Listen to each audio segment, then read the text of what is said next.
بسم اللہ الرحمن الرحیم۔ السلام علیکم ورحمۃ اللہ وبرکاتہ۔ الحمد للہ رب العالمین، والصلاۃ والسلام علی اشرف الانبیاء والمرسلین نبینا محمد وعلی آلہ واصحابہ اجمعین، وبعد۔ یقول اللہ سبحانہ وتعالی: اعوذ باللہ من الشیطان الرجیم،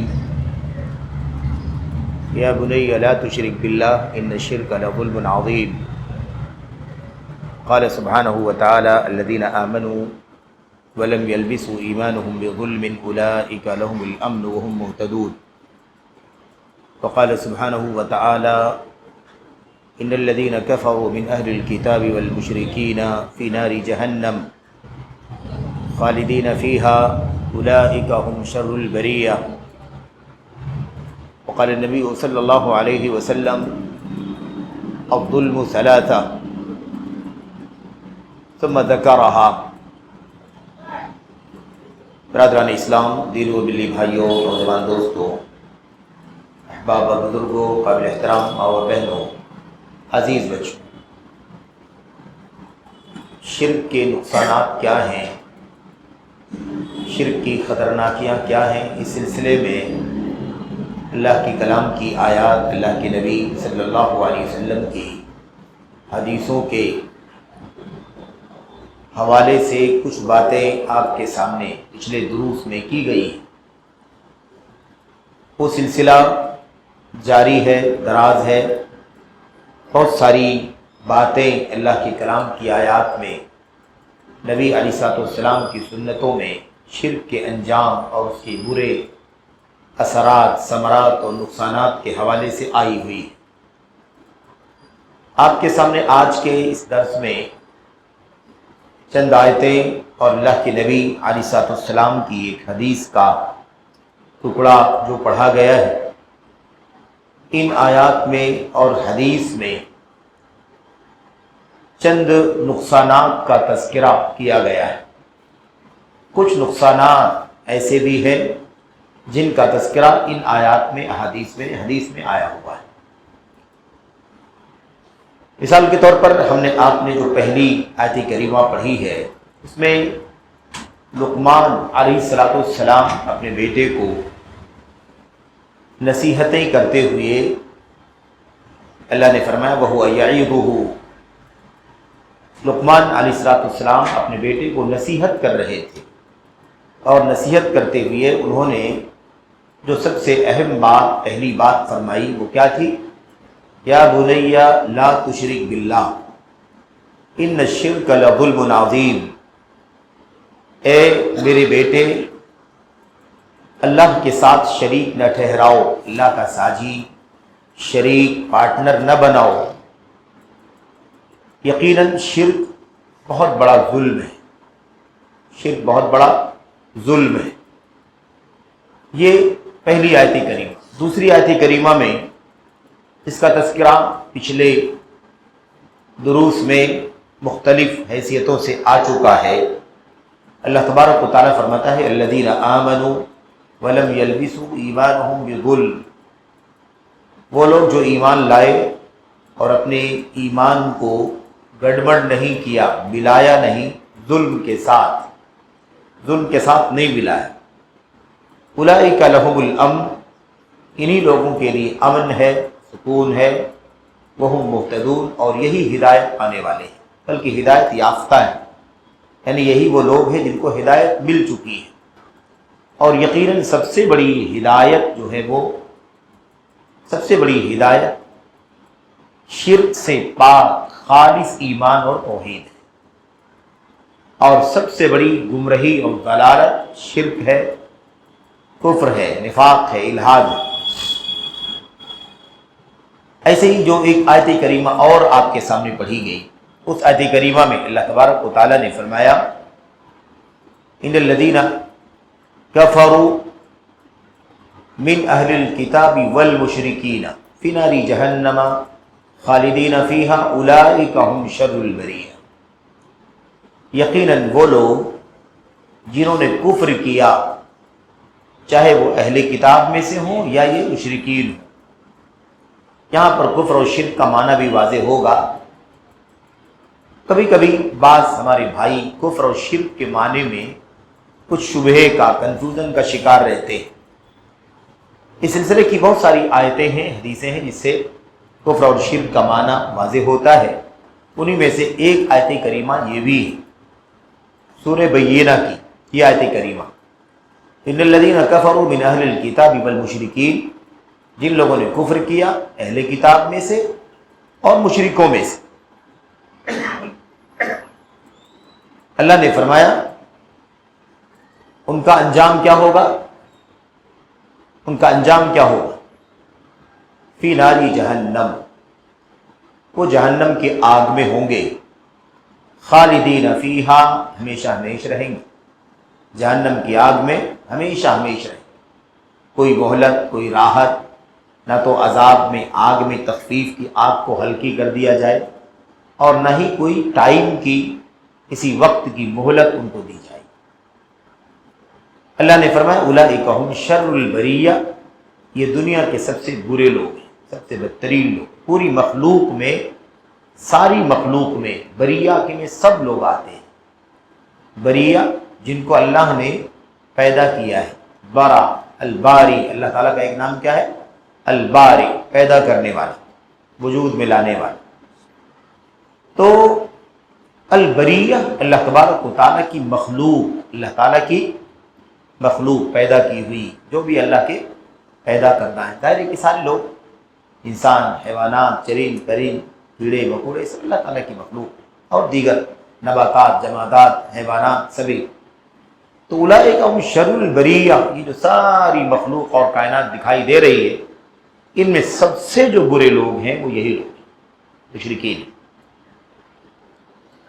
اب یہ آیتیں ہیں، اور یہ تو بطور مثال ہیں، ساری بے شمار آیتیں ہیں، اور ہم نے، آپ نے یہ بات بار بار پڑھی ہے، اور یہ مسئلہ بار بار آیا ہے کہ قرآن کریم کا 1/3 حصہ اللہ کی توحید پر مشتمل ہے۔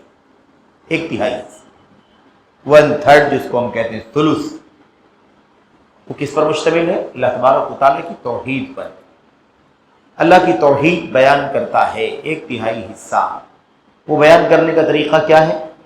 توحید کا حکم اللہ تبارک و تعالیٰ کہیں دے گا، کہیں توحید کی قسمیں بیان فرمائے گا، مختلف انداز سے ربوبیت کا ذکر آئے گا، الوہیت کا ذکر آئے گا، اسماء و صفات کا ذکر آئے گا، کہیں توحید پر، توحید کی زندگی گزارنے والوں کا دنیا میں اچھا انجام کیا ہے اس کا تذکرہ آئے گا، کہیں آخرت میں توحید پرستوں کا، ایمان والوں کا انجام کیا ہوگا وہ بیان کیا جائے گا، اور کسی آیت میں توحید کے اپوزٹ، اس کی جو ضد ہے، اس کا جو برعکس، الٹا، یعنی یہی کفر، شرک، نفاق، اللہ تبارک و تعالیٰ اس کی مذمت بیان فرمائے، اور شرک کرنے والے، نفاق کرنے والوں کا برا انجام دنیا میں، آخرت میں کیا وہ بیان فرمائے۔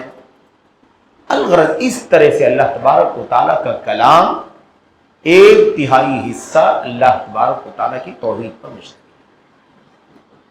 اسی بات کو اللہ کے نبی صلی اللہ علیہ وسلم نے اپنی اس حدیث میں بیان فرمایا، قل هو اللہ تعدل ثلث القرآن، قل هو اللہ احد 1/3 قرآن کے برابر ہے، 1/3 قرآن کے برابر۔ کیا مطلب ہے اس کا؟ اس کا مطلب یہ نہیں ہے کہ کوئی اگر قل هو اللہ احد، یہ سورت جو ہے، اس سورت کو 3 بار اگر پڑھ لے تو اس کو قرآن پڑھنے کی ضرورت نہیں ہے، یہ معنی نہیں ہے، یہ معنی نہیں ہے اس کا کہ کوئی شخص اگر سورۃ الاخلاص، قل هو اللہ احد اللہ الصمد، اسے اگر 3 بار پڑھ لے تو اسے قرآن پڑھنے کی ضرورت، یہ معنی نہیں ہے۔ ظاہر کہ پورا قرآن پڑھنے والے کا جو ثواب ہے، اجر ہے، اس کی بات ہی الگ۔ یہ فضیلت ہے اس سورت کی کہ اللہ تعالیٰ نے اسے 1/3 قرآن کے برابر قرار دیا ہے۔ 1/3 قرآن کے برابر کیسے ہے؟ اسی طرح ہے۔ قرآن کریم کا جو مضمون ہے، قرآن کریم میں جو باتیں، جو پیغام اللہ تبارک و تعالیٰ نے بیان فرمایا ہے، وہ 3 طرح کا ہے۔ 3 مضمون قرآن کریم کے اندر مجموعی طور پر بیان کیے گئے۔ ایک مضمون قرآن کریم کا توحید ہے، اخلاص، شرک کی مذمت، مشرکین کی مذمت، ایمان والوں کا دنیا میں آخرت میں انجام، اس کا صلہ بدلہ، یہ ساری چیزیں اس کو ہم توحید کہتے ہیں۔ اور ایک حصہ ہے احکام اور مسائل، کیا حلال ہے، کیا حرام ہے، کیا جائز ہے، کیا ناجائز ہے، اور طریقہ، عبادت کیسے کرنی ہے، نکاح کا طریقہ کیا ہوگا، مثال کے طور پر ہے نا، طلاق کے احکام، خلا کے احکام، تجارت کے احکام، یہ سارے احکام اور مسائل جن کو ہم کہتے ہیں، ایک حصہ قرآن کریم کا اس پر مشتمل ہے۔ اور قرآن کریم کا 1/3 حصہ مشتمل ہے پچھلے انبیاء، رسول اور ان کی قوموں کی داستان پر۔ انبیاء، رسول علیہ السلام کی اور ان کی قوموں کی داستان، امتوں کی داستان، نوح علیہ السلام، ہود علیہ السلام، صالح علیہ السلام، اور ایسے ہی ان کی قومیں، اور پھر بنی اسرائیل کے دیگر انبیاء، ابراہیم علیہ السلام سے لے کر کے نیچے ہے نا، سارے کے سارے انبیاء اور ان کی قوموں کی تاریخ، کہ انہوں نے کیسے دعوت دی، قوموں کا کیا حال تھا، ان کے ایمان و عقیدے کا کیا حال تھا، اور کس طرح سے ان کے انحرافات پائے جاتے تھے، یہ ساری باتیں اللہ تبارک و تعالیٰ نے بیان فرمائی۔ اسی کے ساتھ ساتھ قوموں کا اپنے اپنے نبیوں کے ساتھ سلوک کیا رہا، قوموں کو اللہ تعالیٰ کے نبیوں نے، رسولوں نے کیا دعوت دی، کیا پیغام پہنچایا، اور قوموں کی طرف سے رد عمل اور ریئیکشن کیا رہا۔ پھر جب قوم کے لوگوں نے اللہ کے پیغام کو نہیں مانا، انکار کیا، بغاوت کیا، تو اللہ تبارک و تعالیٰ نے انہیں کس طرح سے دنیا میں مختلف عذاب کے حوالے کر دیا۔ طوفان کا عذاب ہے، پتھروں کی بارش ہو رہی ہے کہ نہیں، تیز ہوا چل رہی ہے، آواز بہت تیز آ رہی ہے، کوئی سمندر میں ڈبا دیا جا رہا ہے، کوئی زمین میں دھسا دیا جا رہا ہے، مختلف قوموں پر مختلف قسم کے عذاب آئے۔ یہ پوری چیز ہے 1/3 حصہ۔ اب چونکہ پورے قرآن کریم کا یہ 3 مضمون ہے، تو ایک مضمون 1/3 حصہ کیا ہے؟ توحید۔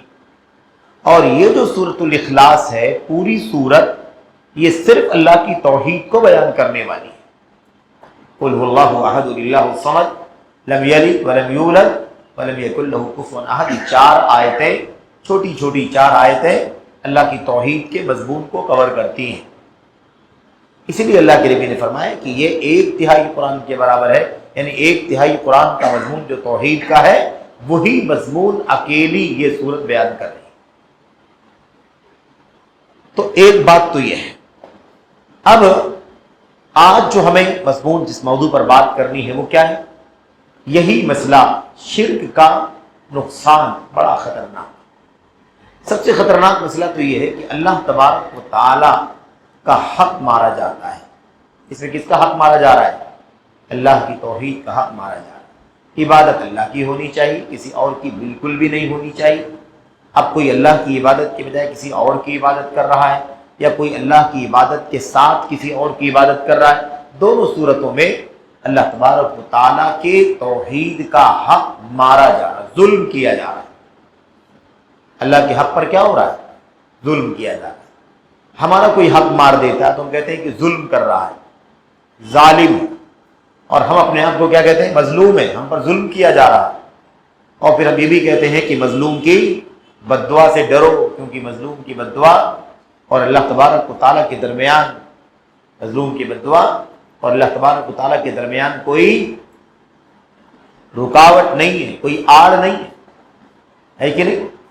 اللہ کے نبی صلی اللہ علیہ وسلم نے اس بات کو سمجھایا ہے۔ آپ سوچیں کہ ہمارا کوئی مال لے لے، ہمارے خلاف کوئی بدزبانی کرے، کوئی ہماری ہے نا برائیاں کرے، کوئی ہمارے خلاف اتہام لگائے، بہتان لگائے، ہم کیا کہتے ہیں؟ ہم پر ظلم کر رہا ہے۔ ظلم ہے یہ، ہمارا مال چھینا جا رہا ہے، ہماری آبرو پامال کی جا رہی ہے، ہمیں مارا پیٹا جا رہا ہے، ہماری جان لی جا رہی ہے۔ ظلم، یہ کیا ہے؟ ظلم ہے۔ تو ہمارا حق کوئی لیتا ہے تو ہم اس کو ظلم کہتے ہیں۔ ابھی اللہ تبارک و تعالیٰ کا حق کیا ہے؟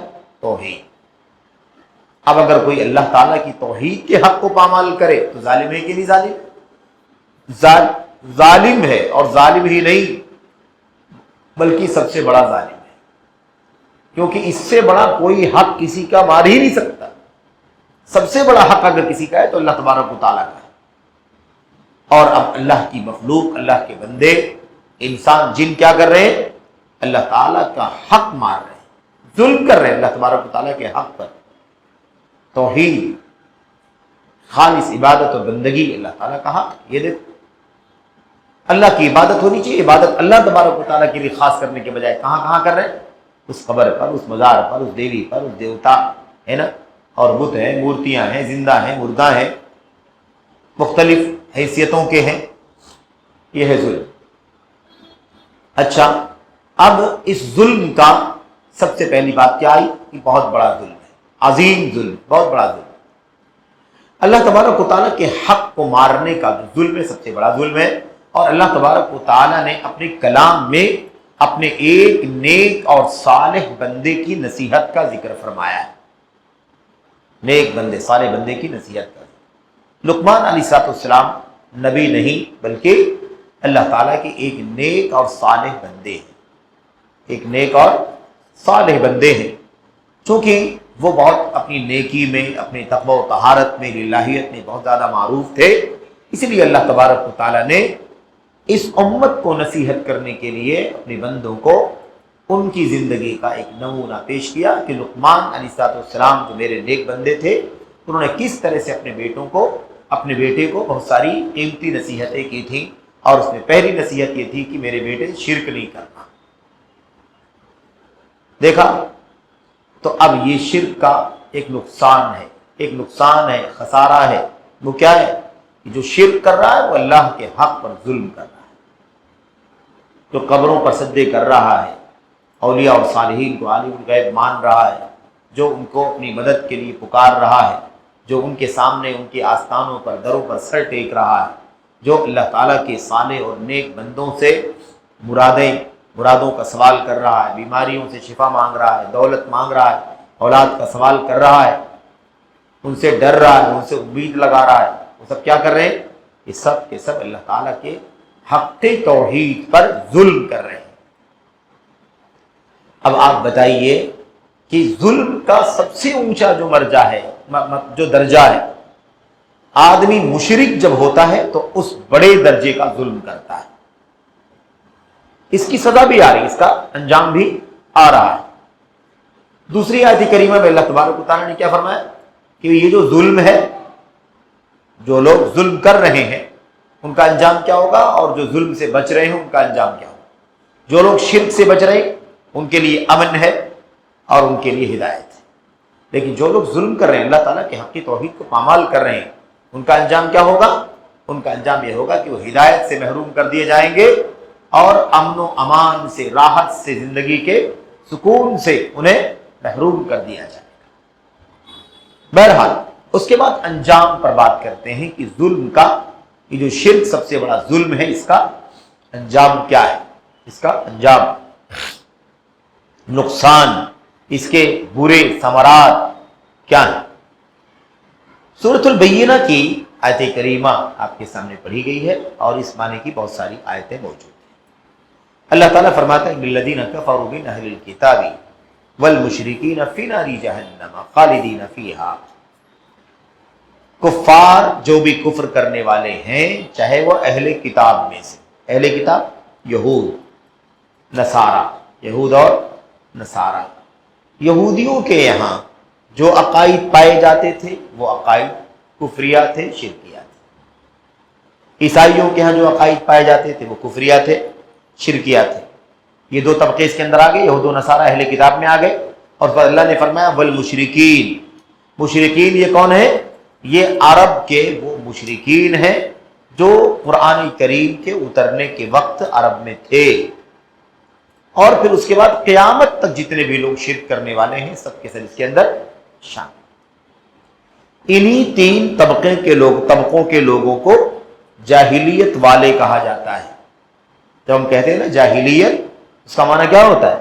جاہلیت سے مراد اسلام سے پہلے کا دور، اسلام سے پہلے کا وقت. اور خصوصیت کے ساتھ ساتھ اہل جاہلیت کون ہے؟ اہل کتاب، یہود نصارہ. ان کو چھوڑ کے جو ایمان لے آئے ان کو چھوڑ کے. بقیہ یہود و نصارہ اور ایسے ہی مشرکین عرب، یہ ہے اہل جاہلیت. یہی کیا ہے؟ اہل جاہلیت. اور مشرکین عرب کے بعد جو پہلے مخاطب ہے، اب دنیا میں جہاں جہاں جو شرک کر رہا ہے، یہ سب کے سب اسی انجام کے حقدار بنیں گے جو قرآن کریم کی آیتوں میں حدیثوں میں بیان کیا گیا. اللہ فرماتا جن لوگوں نے کفر کیا. اب یہ کفر کرنے والے لوگ کون ہیں؟ اللہ نے فرمایا من اہل الکتاب. نمبر 1 اہل کتاب، اور نمبر 2 والمشرکین، شرک کرنے والے. دیکھا، یہ 2 طبقے ہیں. اہل کتاب کے طبقے میں یہود و نصارہ شامل ہیں اور یہ مشرکین ہیں. اللہ تعالیٰ فرماتا ہے جن لوگوں نے کفر کیا، چاہے وہ اہل کتاب ہوں یا مشرکین. اللہ تبارک و تعالیٰ نے اہل کتاب کو بھی کہا کفر کرنے والا اور مشرکین کو بھی کہا کفر کرنے والا. اب یہاں بات کو سمجھیں کہ کفر اور شرک میں فرق کیا ہے. کفر اور شرک میں فرق کیا ہے اور کس انداز سے فرق ہے، کیا ہے اس کی حقیقت. کفر کے معنی ہوتے ہیں پردہ ڈالنا، کسی بھی چیز کو چھپا دینا. اسی لیے عربی زبان کے اندر یہ معنی ہے. قرآن کی آیتوں میں حدیثوں میں جو بطور دین کفار کا ذکر آیا اس کا معنی آ رہا ہے. عربی زبان میں کفر کے معنی کیا ہوتے ہیں؟ چھپانا. اسی لیے کھیتی باڑی کرنے والوں کو بھی کافر کہا جاتا ہے. قرآن کریم میں کھیتی باڑی کرنے والوں کو، کاشت کرنے والوں کو کیا کہا جاتا ہے؟ کفار. کفار.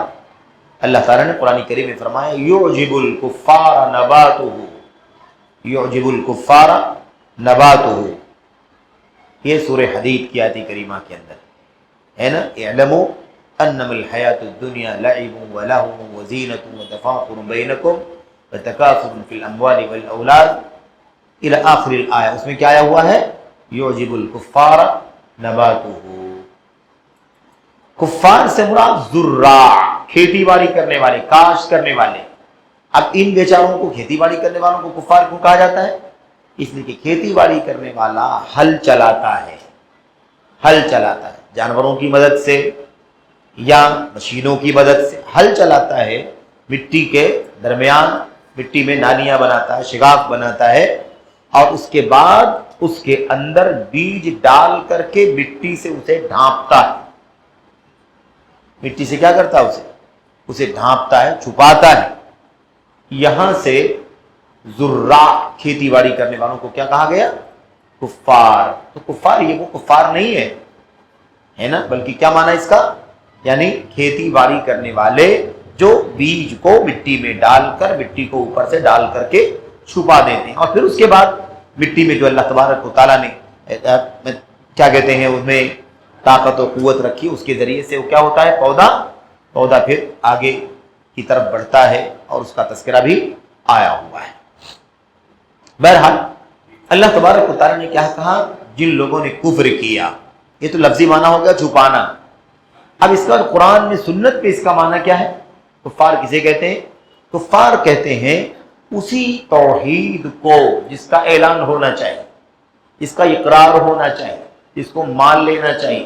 ایک اللہ کی عبادت اور بندگی، اللہ تعالیٰ کی ربوبیت، اللہ کی الوہیت، اللہ کے اسماء و صفات، اللہ کی قدرت، اللہ کا تصرف، جس کا اقرار ہونا چاہیے، جس کا اعلان ہونا چاہیے، جس کو مان لینا چاہیے، جس کو تسلیم کر لینا چاہیے، جس کا عقیدہ رکھنا چاہیے، جس کو زبان سے بولنا چاہیے، جس کے مطابق عمل کرنا چاہیے. یہ لوگ اس ایمان کو ظاہر نہیں کر رہے ہیں، چھپا رہے ہیں، بلکہ اس کا معنی کیا ہے؟ انکار کر رہے ہیں. کفار کا اصطلاحی معنی کیا ہے؟ انکار. ایمان کا، توحید کا جو اقرار ہونا چاہیے اس کا کیا کر رہے ہیں؟ وہ انکار کر رہے ہیں. اسی اعلان نہ کرنے، اقرار نہ کرنے، تسلیم نہ کرنے کو کفر کہا گیا. اسی کو کیا کہا گیا؟ کفر کہا گیا. اب یہ انکار کا معاملہ، انکار کا معنی کہاں کہاں سے نکل سکتا ہے؟ انکار کا معنی کہاں کہاں سے نکل سکتا ہے؟ جس کام سے، جو باتیں بول کے، جو کام کر کے جیسے بھی کفر آتا ہو، انکار کا معنی نکلتا ہو، اس کو کفر کہا جائے گا. اس کو کیا کہا جائے گا؟ کفر کہا جائے گا. تو کفر ایک ایسا عام اور جامع لفظ ہے، بڑا لفظ ہے، جس کے اندر بہت ساری چیزیں داخل ہوتی ہیں۔ اب انکار کرنا اللہ کے ایک ہونے کی، اللہ کی تنہا عبادت کا حقدار ہونے کا کیا کرنا؟ انکار کرنا، یہ ہے کفر۔ اللہ فرماتا جن لوگوں نے کفر کیا ہے اہل کتاب میں سے یا مشرکین میں سے، یعنی چاہے وہ اہل کتاب ہو یا مشرکین ہو۔ اب دیکھیں اہل کتاب نے کیا کیا تھا کہ کفر کیا انہوں نے؟ اہل کتاب نے کیا کیا؟ یہودیوں نے کیا کیا؟ یہودیوں نے عزیر علیہ السلام کو اللہ کا بیٹا بنا دیا، ہے کہ نہیں؟ کفر ہے کہ نہیں کفر ہے؟ کفر ہے۔ آدمی ایسا عقیدہ رکھے گا تو اپنے ایمان سے ہاتھ دھو بیٹھے۔ یہودیوں نے یہی کام کیا۔ عیسائیوں نے کیا کیا؟ یہ تو کئی گنا زیادہ آگے ہیں۔ عیسائیوں میں کئی طبقے، ایک طبقہ عیسائیوں کا ایسا ہے جو کہتا ہے ان اللہ هو المسیح ابن مریم، یقیناً اللہ وہ عیسیٰ ابن مریم ہی ہے۔ استغفر، عیسیٰ ابن مریم ہی کو کیا کہتا ہے؟ وہ اللہ کہتا ہے۔ ایک طبقہ یہ۔ دوسرا کیا کہتا ہے؟ دوسرا کہتا ہے المسیح ابن اللہ، عیسیٰ علیہ السلام مسیح جو ہیں وہ اللہ کے بیٹے ہیں۔ دوسرا طبقہ۔ تیسرا طبقہ کیا ہے؟ تیسرا طبقہ تثلیث والا ہے، ٹرینٹی والا۔ لقد کفر الذین قالوا ان اللہ ثالث ثلاثہ، سورہ مائدہ کی آیت کریمہ۔ یقیناً لوگوں نے کفر کیا جن لوگوں نے کہا کہ اللہ تین کا تیسرا ہے، یعنی ہے تین لوگ، اس میں سے ایک کیا ہے؟ اللہ تبارک و تعالی، اور ایک عیسیٰ اور تیسرے مریم۔ اس طرح سے ان لوگوں نے تثلیث کا۔ اب یہ یہودیوں نے اللہ کا بیٹا کہا تو یہ کافر ہو گئے، عیسائیوں نے کسی نے کہا بیٹا ہے تو بھی کافر ہو گئے، کسی نے کہا اللہ عیسیٰ ہی ہے وہ بھی کافر ہو گئے۔ جن لوگوں نے کہا کہ تین، تثلیث کا عقیدہ، ٹرینٹی کا، ان لوگوں نے بھی کیا کیا؟ کفر کیا۔ اب ان ایسا عقیدہ رکھنے کی وجہ سے آدمی کیا ہو جا رہا ہے؟ کافر ہو جا رہا ہے، ٹھیک ہے۔ اب اس کے علاوہ اللہ نے فرمایا بل مشرکین، مشرک بھی، شرک کرنے والا بھی کافر ہوتا ہے۔ ایک آدمی اللہ تبارک و تعالیٰ کی عبادت کرتا ہے، 5 وقتہ نماز پڑھتا ہے، روزے رکھتا ہے، حج کرتا ہے، زکوٰۃ دیتا ہے، ساری عبادات کرتا ہے، لیکن وہی آدمی کیا کرتا ہے؟ وہی آدمی جمعرات کو قبروں پر جا کر کے، کسی نہ کسی مزار پر جا کر کے سر ٹیکتا ہے، سجدہ کرتا ہے، نماز بھی پڑھتا ہے، اللہ کے سامنے بھی سر جھکاتا ہے، اور یہ سر اور کہاں جھکاتا ہے؟ فلاں کے در پر بھی سر جھکاتا ہے۔ اب آپ دیکھیے یہاں پر وہ آدمی ایسے ظاہر میں اللہ کا انکار نہیں کر رہا ہے، اللہ کا انکار کر رہا ہے، وہ اللہ کا انکار نہیں کر رہا ہے۔ اگر ہم کہتے ہیں اب اللہ کو نہیں مانتے ہیں تو وہ غصہ ہو جائے گا، ہے کہ نہیں؟ مار پیٹ کر لے گا، جھگڑا کر لے گا۔ کیوں؟ وہ کہے گا آپ مجھے کافر کہتے ہیں، میں نماز پڑھتا ہوں اللہ کے لیے، میں روزہ رکھتا ہوں اللہ کے لیے، میں حج و زکوٰۃ سارے عبادات کرتا ہوں اللہ تبارک و تعالیٰ کے لیے، آپ مجھے کافر کہتے ہیں؟ لیکن وہ کون سا کام کر رہا ہے جس کی وجہ سے کافر ہو رہا ہے؟ وہ جو جمعرات کو جا کر کے وہی پیشانی کسی اور کے سامنے جھکا رہا ہے۔ تو یہاں اللہ کی عبادت میں کسی ولی کو شریک کر رہا ہے، اللہ کی عبادت کر رہا ہے، لیکن اللہ کی عبادت کے ساتھ ساتھ کسی اور کی بھی عبادت کر رہا ہے۔ تو اللہ کا حق وہ صرف اللہ کا ہے، کسی اور کا نہیں ہے۔ وہ کس کو دے رہا ہے؟ کسی قبر والے کو دے رہا ہے۔ تو ہے یہ شرک، کیونکہ عبادت اللہ کی بھی کر رہا ہے اور کسی اور کی بھی کر رہا ہے شرک، شریک کر رہا ہے کہ نہیں کر رہا ہے؟ لیکن ایسا کام کرنے سے بھی انسان کہاں چلا جاتا ہے؟ کفر میں چلا جاتا ہے۔ یعنی شرک کرنے کا انجام بھی، اس کا نتیجہ بھی کیا ہے؟ کفر ہے۔ جو لوگ اللہ تبارک و تعالیٰ کی عبادت کرتے ہی نہیں ہیں، جیسے لات منات عزا والے، عرب کے اللہ کے نبی کے زمانے کے مشرکین، یا آج کل کے مشرکین مثال کے طور پر ہے نا، آج کل کے مشرکین دیوی دیوتا بتوں کی مورتیوں کی کا سجدہ کرتے مثال کے طور پر، یہ لوگ ہیں، یا ایسے ہی مختلف قوموں کے لوگ جو اللہ تبارک و تعالیٰ پر ایمان نہیں رکھتے، چاہے وہ بدھزم ہو، چاہے وہ جینزم ہو، چاہے وہ ہندوازم ہو یا اور کوئی، ان کے ہاں اشہد ان لا الہ الا اللہ و اشہد ان محمد رسول اللہ نہیں ہے۔ وہ کیا کرتے ہیں؟ سیدھا اللہ کے سوا کی عبادت بندگی کرتے ہیں۔ تو ایسے لوگ کے بارے میں تو ہم کیا کہتے ہیں؟ کافر ہیں۔ ایسے لوگ کے بارے میں کیا کہتے ہیں؟ یہ لوگ کافر، اللہ کو مانتے ہی نہیں ہے، ٹھیک ہے۔ لیکن جو آدمی اللہ کی عبادت بھی کرتا ہے اور اللہ کی عبادت کے سوا جمعرات کو 15 دن پہ، مہینے میں، سال بھر میں اجمیر جا کر کے، بغداد جا کر کے سر جھکا کر کے آتا ہے، وہ اس شرک کرنے کی وجہ سے بھی کیا ہو جاتا ہے؟ کافر ہو جاتا ہے۔ تو کفر کا معاملہ یعنی اللہ تعالیٰ کے انکار کا معاملہ، اللہ کی عبادت اور بندگی کے انکار کا معاملہ کس کی وجہ سے ہو رہا ہے؟ شرک کی وجہ سے ہو رہا ہے۔ کوئی اللہ کو بیٹا بنانے کی وجہ سے ہو رہا ہے، کہیں وہ تین کا عقیدہ رکھنے کی وجہ سے ہو رہا ہے، اور کہیں اللہ تبارک و تعالیٰ کی عبادت بھی کرنے اور قبر پر بھی جانے، اللہ کی عبادت بھی کرنے اور کسی دیوی دیوتا کے سامنے بھی جانے، اس کی وجہ سے کیا ہو رہا ہے وہ شرک، لیکن اس کا نتیجہ کیا ہے؟ کفر ہے۔ یعنی وہ اللہ کی بھی عبادت کرے، اللہ کے علاوہ کی بھی عبادت کرے، تھوڑا بھی کرے، ایک ذرہ بھی کرے، اس کی وجہ سے جو اس کا رزلٹ ہوگا، اس کا نتیجہ ہوگا، وہ کفر کہلائے گا۔ اس لیے کہ جب صرف اور صرف اللہ کی عبادت نہیں کرتا، خالص عبادت جب تک نہیں کرے گا، تب تک اسے مومن مسلمان نہیں کہا جائے گا، اور وہ شرک کرنے کی وجہ سے بھی کافر ہی بنے گا۔ نتیجہ کیا ہے اس کا؟ کفر ہی ہے۔ تو کوئی بھی کام کر کے، جس کام کو کرنے، بولنے، عقیدہ رکھنے، سوچنے کی وجہ سے اللہ تعالیٰ کی توحید ختم ہوتی ہو، اللہ کی توحید ٹوٹ جاتی ہو، اللہ کی توحید میں نقص اور کمی پیدا ہوتی ہو، ایسے تمام کاموں کو کیا کہا جاتا ہے؟ ایسے تمام کاموں کو کفر کہا جاتا ہے۔ ایک سجدہ کسی ولی کا کیا ہے، اس ایک سجدے کی وجہ سے اس کا انجام کیا ہوگا؟ اس کا نتیجہ، رزلٹ کیا بنے گا؟ کفر کر رہا ہے۔ اس لیے کہ اللہ تعالیٰ پر ایمان اس وقت ہوگا جب خالص توحید ہوگی۔ اس طرح سے اس کو کہا جاتا ہے کفر۔ تو کفر ایک عام ہے، اور وہ کفر کیسے ہوگا؟ شرک کی وجہ سے بھی ہو سکتا ہے نا، سجدہ کرنے کی وجہ، دیوی دیوتاؤں کی پوجا کرنے کی وجہ سے بھی ہو سکتا ہے، تین ماننے کی وجہ سے بھی ہو سکتا ہے، دو ماننے کی وجہ سے بھی ہو سکتا ہے، اللہ کے سوا کسی کو عالم الغیب ماننے کی وجہ سے بھی ہو سکتا ہے، کسی اور کو روزی دینے والا تسلیم کرنے کی وجہ سے بھی ہو سکتا ہے، کسی کو قادر مطلق سمجھنے کی وجہ سے بھی ہو سکتا ہے۔ بہت سارے کارن ہیں جس کی وجہ سے کفر لازم آئے گا۔ تو ہر وہ کام جس کے نتیجے کے حساب سے کفر بنتا ہے، اس کام کو کفر میں داخل کیا جائے گا۔ اسی لیے سمجھانے کے لیے کیا کہتے ہیں کہ ہر شرک تو کفر ہے، لیکن ہر کفر شرک نہیں ہے۔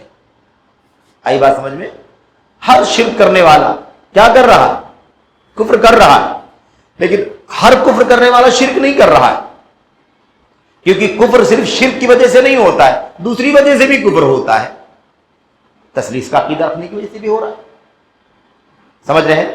اس طرح سے اللہ تبارک و تعالیٰ کے کلام، اسی لیے کہا گیا کفر کرنے والے، چاہے وہ عرب کے مشرکین ہوں، وہ بھی کفر کر رہے، اور چاہے وہ عیسیٰ کا نام لینے والے، موسیٰ کا نام لینے والے نصارہ اور ایسے ہی یہودی ہوں، یہ بھی اپنے عقیدے کی بنیاد پر کافر ہیں۔ تو اب ان میں مشرکین کا بھی ذکر ہے، انجام کیا ہوگا؟ اللہ کے نبی اللہ تبارک و تعالیٰ نے کیا فرمایا؟ فی ناری جہنم خالدین فیہا، جہنم کی آگ میں ڈالے جائیں گے، جہنم کی آگ میں ہیں اور ہمیشہ ہمیشہ رہیں گے، جہنم کی آگ میں ہیں اور ہمیشہ ہمیشہ اس کے اندر رہیں گے۔ یہ ہے انجام۔ اب آپ سوچیں، اس کے بعد اللہ نے آگے کیا فرمایا؟ آگے اللہ نے فرمایا اولئک ھم شر البریہ، یہ لوگ دنیا کے سب سے بدترین لوگ ہیں، دنیا کے سب سے بدترین لوگ۔ شرک کرنے والا، قبروں کا سجدہ کرنے والا، مزاروں کو پوجنے والا بہت زیادہ دولت مند بھی ہو سکتا ہے، بادشاہ بھی ہو سکتا ہے کہ نہیں؟ اس کے پاس زمین جائیداد اور پراپرٹی اور اس کا انبار بھی ہو سکتا ہے، وہ کسی بہت بڑے عہدے اور منصب پر بھی ہو سکتا ہے۔ ان سب کے باوجود بھی اللہ کیا فرماتا ہے؟ یہ شرک کرنے والے دنیا کے سب سے برے لوگ ہیں۔ تو دنیا کسی کو سپر پاور کہے، دنیا کسی کو سب سے زیادہ اونچا سمجھے، دنیا کسی کو آئیڈیل بنا لے، معیار بنا لے، یہ دنیا کا معیار ہے، انسانوں کا معیار ہے، اللہ کی مخلوق کا معیار ہے۔ اللہ تبارک و تعالیٰ کے یہاں کیا ہے بھائی؟ اللہ تبارک و تعالیٰ کے ہیں اولئک هم شر البریہ، یہ لوگ، یہی لوگ ہیں جو مخلوق میں سب سے برے لوگ ہیں، سب سے برے لوگ ہیں، ان سے زیادہ برا کوئی نہیں ہے۔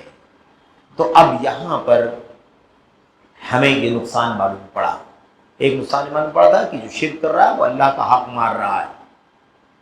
ہم اپنے اوپر ظلم کرنے والے کو اتنا بڑا مجرم سمجھتے ہیں، جو اللہ تبارک و تعالیٰ کے حق پر ظلم کرے وہ کتنا بڑا مجرم ہے۔ دوسری بات، ہمیشہ ہمیش کے لیے جہنم ہے، ہمیشہ ہمیش کے لیے جہنم ہے۔ وَنَادَوْا يَا مَالِكُ لِيَقْضِ عَلَيْنَا رَبُّكَ قَالَ إِنَّكُمْ مَاكِثُونَ۔ اللہ نے کیا فرمایا؟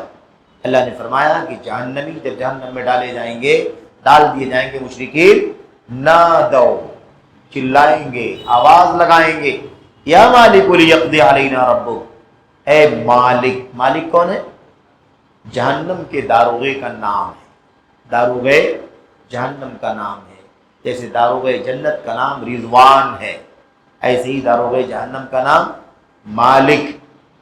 وَنَادَوْا یا مالک، جہنمی چلائیں گے، آواز لگائیں گے، اے مالک، لیقضی علینا ربک، آپ کا رب ہمیں مار ڈالتا تو بڑا اچھا رہے۔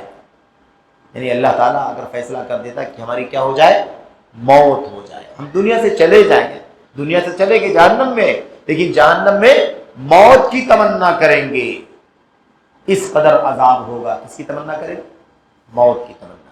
لیقضی علینا ربک، آپ کا رب ہمارا کام تمام کر دے، بڑا اچھا ہو۔ قال انکم ماکثون، تو وہ اللہ تبارک و تعالی کی طرف سے جہنم پر مامور، کارندہ ہے نا، داروغہ، مالک کیا جواب دے گا اللہ کی طرف سے؟ اللہ کے حکم سے کیا جواب دے گا؟ قال انکم ماکثون، نہیں، موت کا تو تصور نہیں ہے، موت نہیں آنے والی ہے جہنم میں۔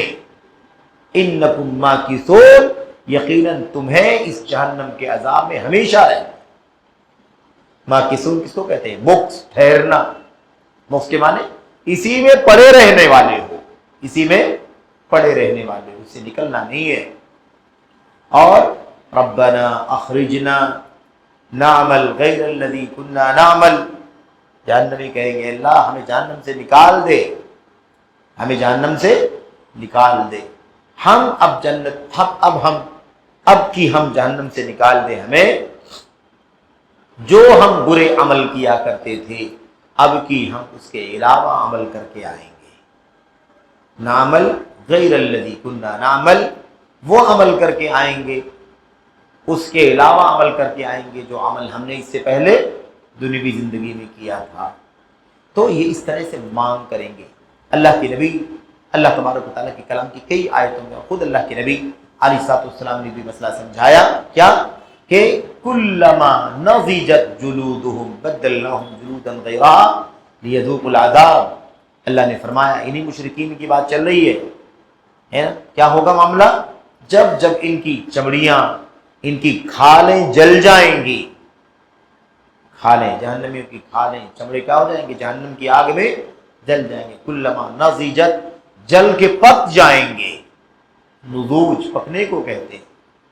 بدلناہم جلودا غیرہا، تو ہم اس کے بدلے میں دوسری کھال پیدا کر دیں گے، ہم بدل کے دوسری کھال لگا دیں گے، دوسری جلد، دوسری کھال، ایک جل گئی دوسری کھال، تیسری جل گئی تیسری، وہ جل گئی چوتھی، اس طرح سے کلما، جب ایسا ہوگا کہ ان کی کھالیں جل کے پک جائیں گی اور کٹ کے ٹکڑے ٹکڑے ہو کر کے ختم ہو جائیں گی، ہم کھال دوسری بدل دیں گے، لیذوقوا العذاب، تاکہ وہ عذاب کا مزہ چکھیں، تاکہ عذاب کا مزہ چکھیں، یعنی عذاب کا انہیں سلسلہ ان کے ساتھ جاری رہے۔ اس طرح سے اللہ کے کلام کی آیتوں میں یہ سزا، یہ وعید بیان کی گئی ہے، اور یہ شرک کے نقصانات میں سے سب سے خطرناک نقصان ہے، سب سے خطرناک کس معنی میں؟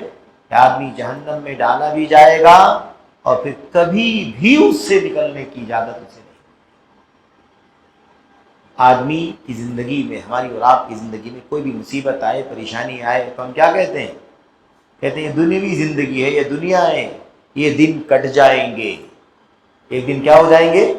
کٹ جائیں گے. آخر ایک دن ہے نا کہ 1 سال سے 2 سال سے 5 سال سے اس سے زیادہ کی جو مصیبت ہے، آخر دھیرے دھیرے یہ دن کٹ جائیں گے، مصیبتیں کیا ہو جائیں گی؟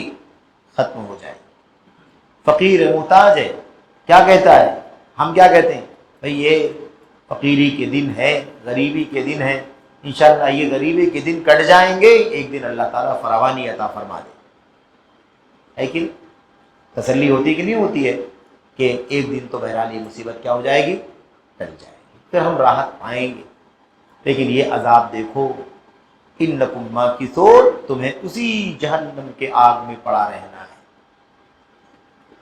نہ تو نکلنا ہوگا، نہ تو عذاب کم ہوگا، نہ تو مدت کم ہوگی، اور جب جب کھالے چمڑیاں جل جائیں گے اللہ دوسری کھالیں پیدا کریں. اور یہی نہیں، حدیثوں میں یہ بھی آیا ہوا ہے، یہاں اللہ نے فرمایا لیذوقوا العذاب، تاکہ وہ عذاب کا مزہ چکھیں. عذاب چکھانے کے لیے اللہ دوبارہ کھالوں کو پیدا کرے گا، وہ جل جائیں گی، پھر اللہ تعالیٰ دوسری کھال پیدا کر دے گا. تو عذاب دینا مقصود ہے کہ نہیں؟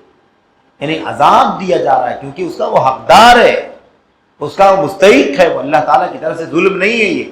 یہ سراپا عدل انصاف ہے کہ مشرک کو اس کی شرک کی سزا ملے گی، دنیا میں بھی اور آخرت میں بھی. دنیا میں اگر بچ بھی کوئی گیا تو آخرت میں تو بڑی سخت سزا ہونے والی ہے. اب یہاں پر اسی لیے آپ دیکھیں، جب عذاب دینا مقصود ہے، عذاب کا مزہ چکھانا اللہ تبارک و تعالیٰ چاہتا ہے، اسی لیے کھالوں کو دوبارہ پیدا کرے گا. تو اللہ کے نبی علیہ السلام کی صحیح حدیثوں میں بات آئی ہوئی ہے کہ کافر کا کی زبان، اس کا جبڑا اور اس کی جلد، کھال، جسم کی کھال، اور کیا؟ اور ضرس کس کو کہتے ہیں؟ دانت. یہ جو داڑھ کے دانت اندر والے ہوتے ہیں نا، اس کو کیا کہتے ہیں؟ ضرس. اس کی جمع ہے اضراس. خیر اس کو تو حفظ والے، تجوید والے جانتے ہوں گے اس لفظ کو، کیونکہ ان کے یہاں تجوید کے قواعد میں یہ لفظ استعمال ہوتا ہے. تو اللہ کے نبی صلی اللہ علیہ وسلم نے فرمایا کہ اسی سخت عذاب کو سخت کرنے کے لیے، زیادہ سخت عذاب کرنے کے لیے اللہ تبارک و تعالیٰ کافروں کی کھالوں کو بہت موٹی کر دے گا. کتنی موٹی؟ 1-2 انچ کی، 4 انچ کی موٹی، 1-2 میٹر کی نہیں، میل میں لمبی چوڑی ہوگی. کھالوں کی موٹائی میل میں ہوگی، کلومیٹر میں، میل میں. 1 میل میں 3 کلومیٹر ہوتے ہیں. سمجھ لیں کیوں اتنی کھالیں موٹی ہوں؟ تاکہ سخت سے سخت عذاب. سمجھ لیں جتنا ہلکا ہوتا ہے اتنا جلدی جل کے راکھ ہو جاتا ہے. جتنی چیز ہلکی ہوتی ہے اتنی جلدی اس کو آگ میں ڈالا جاتا ہے تو جل کے کیا ہو جاتی ہے؟ وہ چیز راکھ ہو جاتی ہے، ختم ہو جاتی ہے. اور جتنی چیز بھاری بھرکم بڑی ہوتی ہے اتنی دیر تک عذاب، آگ اور اس کے اندر شعلے، لپٹ اور آگ کی سرخی کیا ہوتی ہے؟ اس کے اندر قائم رہتی ہے، بنی رہتی ہے. بہرحال بہت تفصیلات ہیں اور صحیح روایتوں کے اندر جنت اور جہنم کے نظارے اللہ کے نبی، اللہ کے کلام کی آیتوں میں، اللہ کے نبی کی حدیثوں میں بیان کیے گئے. تو اللہ کے نبی صلی اللہ علیہ وسلم کی خیر ایک آخری بات بیان کر کے بات ختم کرتا ہوں میں. یہ جو ظلم کی بات آئی تھی، اس بارے میں اللہ کے نبی صلی اللہ علیہ وسلم کی صحیح حدیث جسے علامہ البانی رحمۃ اللہ علیہ نے اپنی کتاب میں صحیحہ کے اندر نقل فرمایا ہے. اور اس میں آپ نے، اللہ کے نبی صلی اللہ علیہ وسلم نے فرمایا کہ الظلم ثلاثہ، ظلم 3 طرح کا ہوتا ہے. ظلم کی کتنی قسمیں ہوتی ہیں؟ 3 قسمیں. اللہ کے نبی نے ان 3 قسموں کو کیسے بیان کیا؟ ظلم لا یغفرہ، وظلم یغفرہ، وظلم لا یترکہ. آئی بات سمجھ میں؟ 3 طرح کے ظلم ہوئے. ظلم یغفرہ اللہ، ایک ظلم وہ ہے جسے اللہ تعالیٰ بخش دے گا. دوسرا ظلم ہے جسے اللہ تعالیٰ کبھی نہیں بخشے. تیسرا ظلم ہے جسے اللہ تبارک و تعالیٰ نہیں چھوڑے گا، جسے اللہ تعالیٰ نہیں چھوڑے گا. یہ 3 طرح کے ظلم ہیں. اب اللہ کے نبی صلی اللہ علیہ وسلم نے اپنی حدیث میں ان تینوں ظلم کی تفصیل بیان فرمائی. تو کیا ہے؟ نمبر 1، وہ ظلم جسے اللہ تبارک و تعالیٰ نہیں بخشے گا وہ کفر و شرک ہے. کفر اور یہی جس کی ہم بات کر رہے ہیں، شرک کرنے والے کی بخشش کبھی نہیں ہوگی جب تک وہ توبہ کر کے اپنے آپ کو اسے پاک نہیں کرے گا، دور نہیں کرے گا۔ اس کا تذکرہ قرآن کریم میں بار بار آیا ہے، ان اللہ لا یغفر ان یشرک بہ انہ من یشرک باللہ فقد حرم اللہ علیہ الجنہ۔ یہ ساری باتیں، اور ابھی ہم پڑھ رہے تھے کہ ہمیشہ ہمیشہ کہاں رہے گا، وہ جہنم میں رہے گا، باتیں آ چکی ہیں۔ تو یہ وہ ظلم ہے جسے اللہ تعالیٰ نہیں بخشے گا، فائنل ہے، ڈکلیئر ہے، واضح طور پر بیان کر دیا گیا ہے۔ اسی حدیث میں وضاحت، اللہ کے نبی نے فرمایا کہ اللہ تعالیٰ جس ظلم کو نہیں بخشے گا وہ شرک ہے، ان الشرک لظلم عظیم، اور انہ من یشرک باللہ، اور شرک سے متعلق آیتیں یہاں پر سب کی سب آ جائیں گی۔ نمبر 2، دوسرا ظلم کون سا ہے؟ جسے اللہ تبارک و تعالیٰ بخش دے گا، جسے اللہ تبارک و تعالیٰ بخش دے گا۔ یہ کون سا ظلم ہے؟ ایسا بھی ظلم جو اللہ تعالیٰ بخش دے گا؟ ہاں، ایسا ظلم ہے جو بخش دے گا، یعنی بخشش کر سکتا ہے اللہ تبارک و تعالیٰ، یعنی اس میں اس ظلم کی معافی، اس ظلم کی بخشش ہو سکتی ہے۔ اللہ تعالیٰ چاہے گا تو بخش دے گا، چاہے گا تو نہیں بخشے گا، لیکن وہ ظلم ایسا ہے جس کو اللہ تعالیٰ بخش سکتا ہے، بخش دے گا۔ وہ کون سا ظلم ہے؟ وہ ظلم شرک کے علاوہ اللہ کے حق میں کی جانے والی کوتاہیاں، شرک کے علاوہ اور جو دوسرے گناہوں کے کام آدمی کرتا ہے، نمازوں میں کوتاہی، روزے میں کوتاہی ہے نا، صدقے میں، زکوٰۃ میں، فلاں میں، تو کوتاہیاں انسان کرتا ہے، کمیاں کرتا ہے، جھوٹ بولتا ہے، خیانت کرتا ہے، غبن کرتا ہے، غش کرتا ہے، دھوکہ دیتا ہے کہ نہیں؟ اس کو کیا کہتے ہیں؟ یہ وہ ظلم ہے جس کو اللہ تبارک و تعالیٰ بخش دے گا، اور ہم یہ سب باتیں پڑھ چکے ہیں کہ اس کی بخشش کا کیا راستہ ہے۔ ایک راستہ یہ ہے کہ اللہ تبارک و تعالیٰ اپنے فضل و کرم سے بخش دے گا، معاف کر دے گا، ٹھیک ہے۔ اور دوسری چیز کیا ہے؟ دوسری چیز ہے اللہ تبارک و تعالیٰ جن لوگوں کو سفارش کرنے کی اجازت دے گا، ان سفارشیوں کی سفارش کی بنیاد پر اللہ تعالیٰ معاف کر دے گا۔ تو انہوں نے سفارش کر دی تو اللہ بخش دیا، اللہ نے اپنی مرضی سے، اپنے فضل و کرم سے بخش دیا، لیکن بہرحال وہ جو ظلم ہے اس کی بخشش ہونے کا راستہ ہے، اس کی بخشش ہونے کا راستہ ہے، دروازہ کھلا ہوا ہے، اللہ بخش سکتا ہے، معاف کر سکتا ہے۔ تیسرا ظلم کون سا ہے؟ جس کو اللہ تعالیٰ نہیں چھوڑے گا۔ نہیں چھوڑے گا کا مطلب کیا ہے؟ یعنی وہ ایسا ظلم ہے جو بندوں کا آپس میں ہوتا ہے تو اس کا معاملہ بندے کے حوالے ہے۔ اس کا معاملہ کیا ہے؟ بندے کے حوالے۔ کوئی کسی کو مارے، کوئی کسی کو ستائے، کوئی کسی پر ظلم کرے، ہے نا، کوئی کسی کا مرڈر کر دے، قتل کر دے، کوئی کسی کا مال چھین لے، مثال کوئی کسی کو گالی دے دے، کوئی کسی کی چغلی کرے، کوئی کسی کی خیانت کرے، اس طرح کے وہ گناہوں کے کام جو ہم بندے آپس میں ایک دوسرے سے کرتے ہیں، اس ظلم کے بارے میں اللہ کے نبی نے کیا فرمایا؟ لا یترکہ اللہ لا یدعہ اللہ، اللہ تبارک و تعالیٰ اسے نہیں چھوڑے گا۔ نہیں چھوڑے گا مطلب کیا ہے؟ وہی کہ وہ اللہ تبارک و تعالیٰ نہیں، بلکہ اللہ تعالیٰ نے وہ حق کس کا بنا دیا ہے؟ بندوں کا بنا دیا ہے۔ تو بندہ اسے معاف کر دے گا تو معاف ہو جائے گا، بندہ اگر نہیں معاف کرے گا تو پھر قصاص لینا ہوگا۔ قصاص کا مطلب بدلہ، قصاص کا مطلب بدلہ۔ یہ اس طریقے سے یہ تینوں ظلم ہیں، اور اس سب سے بدترین ظلم کون سا ہے؟ سب سے بدترین ظلم اللہ تبارک و تعالیٰ کی عبادت کا ظلم ہے، کہ اللہ تعالیٰ کی عبادت کرنے کے بجائے کسی اور کی عبادت کی جائے، یا اللہ تعالیٰ کی عبادت میں کسی اور کو ساجی اور شریک بنایا جائے۔ دوسرا ظلم ہے گناہوں کا جو شرک کے بعد ہیں۔ تیسرا ظلم ہے گناہوں کا جن کا تعلق بندوں کے درمیان سے ہے، جن کا تعلق بندوں کے درمیان سے۔ اسی کو اللہ کے نبی نے فرمایا کہ 3 طرح کے ظلم ہوتے ہیں۔ یہ حدیث صحیح ہے، اور اسی معنی کی ایک اور حدیث ہے جس کی سند تو ضعیف ہے، لیکن یہی حدیث، اس حدیث سے اس کی کیا ہوتی ہے؟ تائید ہوتی ہے، اس سے اس کی تائید ہوتی ہے۔ اس طریقے سے بہرحال خلاصہ کیا نکلا کہ 3 طرح کے ظلم ہیں۔ اس سے بدترین ظلم ہے اللہ تعالیٰ کا حق مارنا، دوسرا ظلم ہے اللہ کی عبادت اور بندگی میں کوتاہی کرنا، کمی کرنا، اور تیسرا ظلم ہے بندوں کا آپس میں ایک دوسرے کے ساتھ زیادتی اور غلطی اور نافرمانی کر کے کام کرنا۔ یہ ہے، تو یہ ہے شرک کا برا انجام۔ اللہ سے ہم دعا کریں کہ اللہ تعالیٰ ہمیں اور آپ کو شرک کے شرک سے بچنے کی توفیق عطا فرمائے، اس کے ذرے ذرے کا علم حاصل کرنا، اس کی ساری قسموں کا، سارے دلائل کا علم حاصل کرنے کی توفیق عطا فرمائے۔ کوئی بھی چیز سیکھے بغیر کسی کو نہیں معلوم ہوتی ہے، سیکھنا پڑتا ہے ہر چیز کو۔